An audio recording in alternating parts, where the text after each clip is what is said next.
तो इस्लामाबाद में डकैतियों के बाद ऑनलाइन लुटेरों का जिक्र करते हैं। ऑनलाइन फ्रॉड करने वालों से होशियार रहें। मोबाइल फोन पर आने वाला कोई भी मशकूक पैगाम या लिंक आपको मुश्किल से दो चार कर सकता है। जी हां, 1 मिनट से भी कम वक्त में बैंक अकाउंट खाली हो सकता है। आपकी सारी मालूमात चुराकर आपको कंगाल किया जा सकता है। कवायद दुरुस्त करने के बाद मालूमात की चोरी और फिर खाली तिजोरी। ब्यूरो चीफ कराची सैयद आरिफीन हमें ज्वाइन कर रहे हैं इस पर, लेकिन उससे पहले उनकी रिपोर्ट देखिए।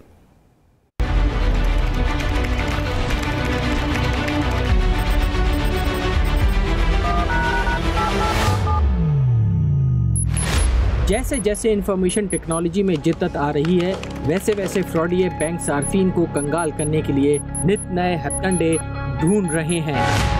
हाल ही में नया फ्रॉड फिशिंग स्कैम सामने आया है, जिसमें मोबाइल स्क्रीन पर पैगाम आता है कि नामुकम्मल पते के बायस कुरियर डिलीवरी नहीं कर सका।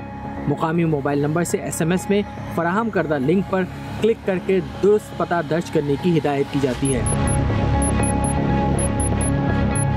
डेबिट या क्रेडिट कार्ड की तफसील फराहम करने पर सार्फिन को अकाउंट से बड़ी रकम डेबिट होने का पैगाम मौसूल हो जाता है। ऐसा पहली बार नहीं हुआ। इससे कबल भी फ्रॉडिये मुख्तलिफ नौइयत के साइबर फ्रॉड्स के जरिए सादा लो आवाम को लूटते रहे हैं। I am calling from the collections department. May I have 10 minutes of your time, ma'am? ATM के बाहर चालाक फ्रॉडिये सादा लो अफराद को मदद फराहम करने के बहाने अंदर दाखिल होते हैं और उनकी अहम मालूमात समेट कर उन्हें माली नुकसान पहुंचाते हैं। फ्रॉडियों का एक और तरीका वारदात बैंकों के फोन नंबर से मुशाहबा नंबर के जरिए सार्फिन को कॉल करना भी है। सारिफ उन्हें बैंक का नुमाइंदा समझकर अपनी अहम मालूमात फराहम कर देता है। बाज़ फ्रॉडिये खुद को हसास इदारे का नुमाइंदा जाहिर करके शहरियों को डरा धमका कर उनका अहम डेटा हासिल कर लेते हैं और उन्हें माली नुकसान पहुंचाते हैं। एहसास प्रोग्राम के नाम पर भी शहरियों को मामूली रकम देकर उनके कवायद और बैंक अकाउंट्स की मालूमात हासिल करके फ्रॉड के वाक़या सामने आए हैं। बेनज़ीर इनकम सपोर्ट प्रोग्राम की रकम मिलने का झूठा मैसेज भेजकर भी आवाम को लूटा जा रहा है। शहरी से कहा जाता है कि वो बताए गए व्हाट्सएप नंबर पर राब्ता करे, बस ये समझे नंबर पर राब्ता किया और आप जाल में फंसते चले गए। अस्सलाम वालेकुम sir, Benazir income support programme की जाने से मोहम्मद शफीक बात कर रहा हूँ सर। अगर आप किसी मसले मसाइल के तहत हमारे मेन हेड ऑफिस इस्लामाबाद नहीं आ सकते, उधर आने का किराया फ़ोन नहीं कर सकते, घरेलू मसला है, कारोबारी मसला है, तो आप घर बैठे बैठे अपने मोबाइल फ़ोन पे अपने ID कार्ड के ज़रिए इजी पैसे या जायज़ कैश भी करवा सकते हैं। उसके ज़रिए आपको अपनी फैमिली में से किसी का भी ID कार्ड की तस्वीरें दोनों साइड की इस नंबर पे व्हाट्सएप करनी होगी।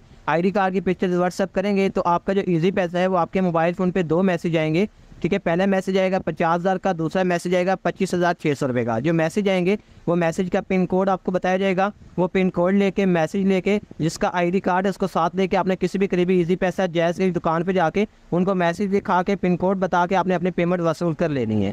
फ्रॉडिये मुलाजमत और यौमिया उजर के नाम पर भी लोगों को लूट रहे हैं। नामवर शख्सियात और कंपनीज के सरबराहों की जाली फेसबुक और व्हाट्सएप IDs बनाकर उनके मुलाजमीन को गैर कानूनी काम करने के लिए दबाव डाला जाता है।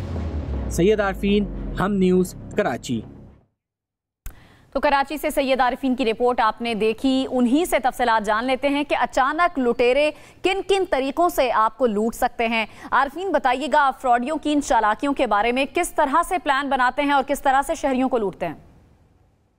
जो लोग ऑनलाइन शॉपिंग करते हैं अब उनको टारगेट किया जा रहा है और उनको एक SMS मौसूल होता है जिसमें कहा जाता है कि आपने जो अपना ऑर्डर किया है उसमें पता दर्ज किया है वो दुरुस्त नहीं है, इस पते को दुरुस्त कर लें। उसके लिए एक लिंक भी दिया जाता है, जैसे वो उस लिंक पे क्लिक किया जाता है तो एक पाकिस्तान पोस्ट की वेबसाइट खुलती है। इसमें कहा जाता है कि आपको अपना पता दुरुस्त करने के लिए 80 से 90 रुपए की अदायगी करनी होगी। जब उस पर क्लिक किया जाता है तो SMS अपनी तमाम आपको जो क्रेडिट कार्ड या डेबिट कार्ड की डिटेल दर्ज करनी होती हैं और जैसे ही बताया जाता है कि आप दर्ज करते हैं एक OTP आपको मौसूल होता है। जब OTP जैसी आप उसके अंदर दर्ज करते हैं तो देखने में आता है कि प्रोसेसिंग का जो होता है सर्कल घूमना शुरू हो जाता है और इसी दौरान आपको एक मैसेज मौसूल होता है कि आपके अकाउंट से 20,000, 25,000, 40,000 जितनी आपकी लिमिट हो। अच्छा आरिफीन, मासूम लोग इन फ्रॉडियों के हत्थे चढ़ रहे हैं, इनसे बचने के लिए FIA की क्या तैयारी है? फ्रॉडिये तो हमें इंफॉर्मेशन टेक्नोलॉजी से भरपूर तरीके से हम आहंग नज़र आते हैं, लेकिन FIA जिसके जो रूल्स एंड रेगुलेशंस हैं बिलखुसूस साइबर क्राइम के, वो इंफॉर्मेशन टेक्नोलॉजी से ताल्लुक़ रखने वाले लोगों ने बनाए हैं, लेकिन उसकी तफ्तीश जो करने का तरीक़ा है वो सुपुर्द कर दिया गया है जो रवायती FIA के तफ्तीश कार हैं उनके हवाले। एक अच्छी खासी तादाद है FIA के अंदर जो कि इंफॉर्मेशन टेक्नोलॉजी का जिनका बैकग्राउंड है, जिनकी तालीम है, लेकिन उसके साथ साथ एक बड़ी तादाद में FIA में वो अफसरान मौजूद हैं जो कि जिनको इस बारे में आगाही इंफॉर्मेशन टेक्नोलॉजी की नहीं है। बड़ी ज़रूरत है इस वक्त के ना सिर्फ ये कि FIA के अंदर इंफॉर्मेशन टेक्नोलॉजी के लोगों को भर्ती किया है, बल्कि उनकी इस्तेदाद और उनको। अच्छा आरफीन, हुकूमत की जानिब से नेशनल साइबर क्राइम अथॉरिटी के क़याम का ऐलान किया गया था, उस हवाले से क्या पेशरफ्त अभी तक हो सकी है?